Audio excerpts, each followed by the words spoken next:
Здравейте, приятели! Вие сте с Forex Mania. Ще направим този път един доста по-кратък коментар. По-кратък, защото всъщност нямаме кой знае какво развитие от последния път, когато се чухме. Ще започнем с евро-долар, където виждаме, че цената от предния ден отново затвори така на негативна територия. Днес е на път да видим известно възстановяване, да не е почти свършил. Това, което трябва да видим тук все пак, както виждате, държим къста позиция, но това, което се надяваме да видим, е цени под 1.0910, т.е. под това дъно, защото това ще изключи вариантът да имаме А, Б, С, Д и сега тепърва тук да се формира един триъгълник.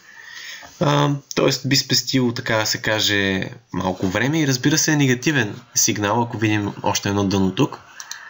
Така че краткосрочно това са очакванията. След като видим дъно под това, лично аз бих затворил някои от позициите, т.е. по някои сметки цялата позиция, по други част от позицията, понеже варианта да имаме А, Б, С и една цяла голяма вълна Д, след което още едно поскъпване към 1.1160 примерно, защо не.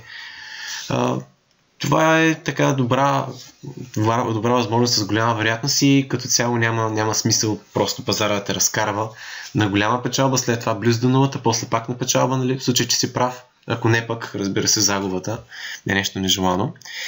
Така че да обобщя, тук очаквам цени около 1.07, за да прибера част от печалбата. След което, разбира се, тук много пъти сме говорили този триъгълник, така или иначе ще се очаква за паритет, да видим най-после.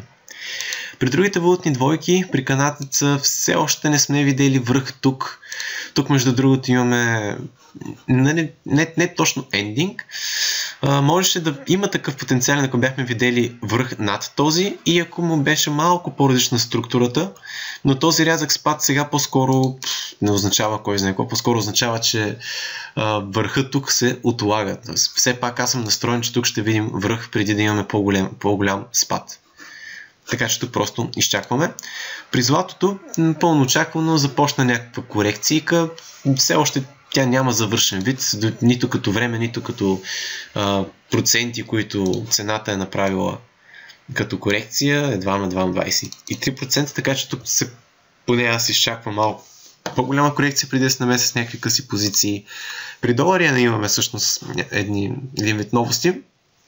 Ето този връх 104.35 беше пробит, което в моя случай доведе до ударене на стоп, т.е. до загуби, защото се оказва, че всъщност тук нямаме триъгълник във вида, в който го обряхме. Идеята беше А, Б, С, Д е вълна, която не трябва да прави връх над този, след което цената да падне. Т.е. преди да видим връх тук, цената да падне. Това обаче не е случая и това, което най-вероятно сега се развива е отново аз залагам на триъгълник, просто доста по-голям, с такова броене. А, Б, ето тази тройка да е С. А, Б, С, Д, Е, Т първа. Тоест и тук, за съжаление, пак трябва да се прояви търпение. И накрая паунд долар, както ви казахме, и тук за пореден път, тази фигура просто е доста честа, и тук за пореден път сценария е триъгълник и за сега пазар потвърждава това. Когато последно говорихме, всъщност цената едва беше направила дъно под това и прогнозата беше, че ще продължи тази консолидация, едва ли ще видим веднага дъно. За сега това е случая, за сега консолидацията продължава и между другото може скоро да очакваме, че тя ще приключи. Както знаете, тук за нашите доверители държим къса позиция от така добри нива и чакаме цени под 1.19, за да приключим, защото това казва нашия анализ.